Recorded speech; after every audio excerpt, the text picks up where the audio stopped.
ಚನ್ನರಾಯ ಪಟ್ಟಣದ 5ನೇ ವಾರ್ಡಿನ ತ್ಯಾಗಮ್ಮ ಬಡಾವಣೆಯ ನಿವಾಸಿಗಳು ಹಾಗೂ ದಲಿತ ಸಂಘರ್ಷ ಸಮಿತಿ ಹಮ್ಮಿಕೊಂಡಿದ್ದ ಬಾಬಾ ಸಾಹೇಬ್ ಅಂಬೇಡ್ಕರ್ ಅವರ 69ನೇ ಪರಿನಿಬ್ಬಣ ದಿನದ ಕಾರ್ಯಕ್ರಮದಲ್ಲಿ ಪಾಲ್ಗೊಂಡು ಕಾರ್ಯಕ್ರಮ ಉದ್ಘಾಟಿಸಿದ ಸರ್ಕಾರಿ ಅಲ್ಪಸಂಖ್ಯಾತ ಮೊರಾರ್ಜಿ ದೇಸಾಯಿ ವಸತಿ ಶಾಲೆಯ ಉಪನ್ಯಾಸಕರಾದ ರತ್ನಾಕರ್ ಮಾತನಾಡಿ, ಬಾಬಾ ಸಾಹೇಬ್ ಅಂಬೇಡ್ಕರ್ ಶೋಷಿತ ಸಮುದಾಯದ ವಿಮೋಚನೆಗಾಗಿ ತಮ್ಮ ಇಡೀ ಜೀವನವನ್ನು ಮುಡಿಪಿಟ್ಟು ಹೋರಾಟ ಮಾಡಿದ ಮಹಾಪುರುಷ. ಆದರೆ ಅವರು ತನ್ನ ಸಾವಿನ ಕೊನೆಯ ದಿನಗಳಲ್ಲಿ ಆಪ್ತ ಸಹಾಯಕ ನಾನಕ್ ಚಂದ್ರತ್ತು ಅವರೊಂದಿಗೆ ಮಾತನಾಡುತ್ತಾ ಈ ದೇಶದ ಅಸ್ಪೃಶ್ಯರ ಮೇಲೆ ದಬ್ಬಾಳಿಕೆ ದೌರ್ಜನ್ಯ ಕೊನೆಯಾಗಲು ಅವರು ಈ ದೇಶ ಆಳುವ ವರ್ಗವಾದಾಗ ಮಾತ್ರ ಸಾಧ್ಯ.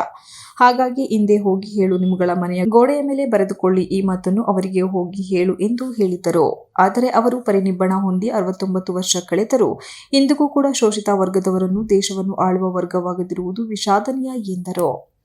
ಈ ದೇಶದಲ್ಲಿರುವ ಅಸ್ಪೃಶ್ಯರು ಮತ್ತು ಹಿಂದುಳಿದ ವರ್ಗದವರು ಹಾಗೂ ಧಾರ್ಮಿಕ ಅಲ್ಪಸಂಖ್ಯಾತರು ಈ ದೇಶದ 85% ಜನಸಂಖ್ಯೆ ಇದ್ದು, ಅವರು ಈ ಸಂವಿಧಾನ ಅಡಿಯಲ್ಲಿ ಸ್ವಾಭಿಮಾನದಿಂದ ಒಟ್ಟಾಗಿ ಸಂಘಟಿತರಾದರೆ ಬಾಬಾ ಸಾಹೇಬ್ ಅಂಬೇಡ್ಕರ್ ಕಂಡಂತಹ ಜಾತೀಯತೆ ರಹಿತ ಸಮಾನತೆ ಸಮ ಸಮಾಜ ಕಟ್ಟಲು ಸಾಧ್ಯವಾಗುತ್ತದೆ. ಹಾಗಾಗಿ ಶಿಕ್ಷಣ ಮತ್ತು ರಾಜಕೀಯ ಪ್ರಜ್ಞೆಯನ್ನು ಬೆಳೆಸಿಕೊಳ್ಳುವ ಮೂಲಕ ಪ್ರಜಾಪ್ರಭುತ್ವದಲ್ಲಿ ಪರಿಣಾಮಕಾರಿಯಾಗಿ ತೀರ್ಮಾನ ತೆಗೆದುಕೊಳ್ಳುವ ಸ್ಥಾನದಲ್ಲಿ ಕುಳಿತು ಅಧಿಕಾರ ಚಲಾಯಿಸಿದಾಗ ಮಾತ್ರ ಅಂಬೇಡ್ಕರ್ ಅವರ ಕನಸು ನನಸಾಗುತ್ತದೆ.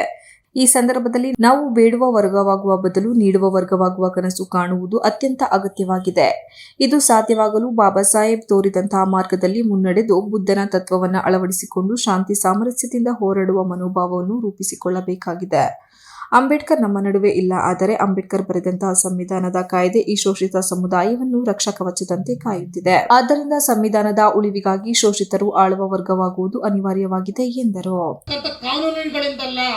ಆ ಸಂವಿಧಾನವನ್ನ ಜಾರಿ ಮಾಡತಕ್ಕಂಥ ಜನ ಶ್ರೇಷ್ಠ ಜನರೋ ಅಥವಾ ಕನಿಷ್ಠ ಜನರೋ ಎಂಬುದರ ಮೇಲೆ ಅದು ನಿರ್ಧಾರವಾಗ್ತದೆ ಅಂತ ಬಾಬಾ ಸಾಹೇಬ್ ಅಂಬೇಡ್ಕರ್ ಒಂದ್ ಕಡೆ ಹೇಳ್ತಾರೆ.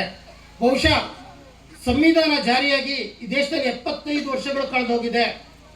75 ವರ್ಷಗಳು ಕಳೆದೋಗಿದ್ರು ಕೂಡ ಈ ದೇಶದಲ್ಲಿ ಅಂಬೇಡ್ಕರ್ ಕಂಡಂತ ಕನಸು ನನಸಾಗಿಲ್ಲ ಅಂದ್ರೆ ಆ ಸಂವಿಧಾನವನ್ನ ಜಾರಿ ಮಾಡ್ತಕ್ಕಂಥ ಜಾಗದಲ್ಲಿ ಶ್ರೇಷ್ಠ ಜನರು ಇನ್ನೂ ಕೂಡ ಬಂದಿಲ್ಲ ಅಂತ ನಾವು ಖಂಡಿತ ಈ ಸಂದರ್ಭದಲ್ಲಿ ನೆನೆಸ್ಕೋಬೇಕು ಬಂಧುಗಳೇ. ನಾನು ಯಾಕೆ ಮಾತನ್ನು ಹೇಳ್ತಾ ಇದ್ದೀನಿ ಅಂದ್ರೆ, ತಾಯಂದ್ರು ನೀವು ಅಪಾರ ಸಂಖ್ಯೆಯಲ್ಲಿದ್ದೀರಿ.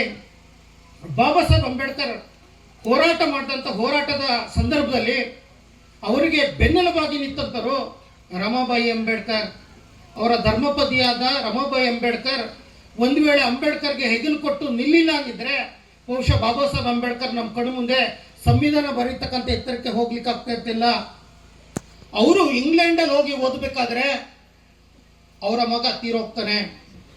ಅವರು ಪ್ರೀತಿಯಿಂದ ಸಾಕಿದ್ದಂಥ ಮಗ ಗಂಗಾಧರ್ ಅಂತ ಮಗ ತೀರೋಗ್ತಾನೆ.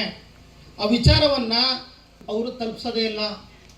ಎಷ್ಟೋ ದಿನಗಳಾದ ನಂತರ ಅವ್ರಿಗೆ ಈ ರಮಾಬಾಯಿ ಅಂಬೇಡ್ಕರ್ ಕಷ್ಟಪಟ್ಟು ಕೂಲಿ ನಾಲಿ ಮಾಡಿ ಬೆರಣಿ ತಟ್ಟು ಬಂದಂಥ ದುಡ್ಡನ್ನ ಅವ್ರಿಗೆ ಬರೋಡ ಮಹಾರಾಜ ಕೊಡ್ತಿದ್ದಂಥ ಸ್ಕಾಲರ್ಶಿಪ್ ಸಾಕಾಗಲ್ಲ. ವಿದ್ಯಾರ್ಥಿ ವೇತನ ದಸಂಸ ಮುಖಂಡರಾದ ನಾಗೇಶ್, ಪುಟ್ಟಸ್ವಾಮಿ, ಟಿಎಪಿಎಂಸಿ ಅಧ್ಯಕ್ಷರಾದ ವೆಂಕಟೇಶ್, ಎಸ್ಸಿ/ಎಸ್ಟಿ ಶಿಕ್ಷಕರ ಕ್ಷೇಮಾಭಿವೃದ್ಧಿ ಸಂಘದ ಅಧ್ಯಕ್ಷರಾದ ಕುಪ್ಪೆ ಉಮೇಶ್, ಎಸ್ಸಿ/ಎಸ್ಟಿ ಸರ್ಕಾರಿ ನೌಕರರ ಸಮನ್ವಯ ಸಮಿತಿ ತಾಲೂಕು ಅಧ್ಯಕ್ಷರಾದ ಜಲೇಂದ್ರ, ಕೆಎಸ್ಆರ್ಟಿ ರಾಮು, ಮಾದಿಹಳ್ಳಿ ಮಂಜು, ಸಿಪಿ ಮಂಜುನಾಥ್, ಗುರುಸ್ವಾಮಿ, ತ್ಯಾಗಮ್ಮ ಬಡಾವಣೆಯ ಹಿರಿಯ ನಾಯಕರಾದ ದೇವರಾಜ್ ಹಾಗೂ ಮಂಜು ಉಪಸ್ಥಿತರಿದ್ದರು. ನಂದಿನಿ ಅಂಬೇಡ್ಕರ್ ಅವರ ಕುರಿತಾದ ಕ್ರಾಂತಿ ಗೀತೆಗಳನ್ನು ಪ್ರಸ್ತುತಪಡಿಸಿದರು. Manjunath, IK TV 46 news Kannada, Channarayapatna.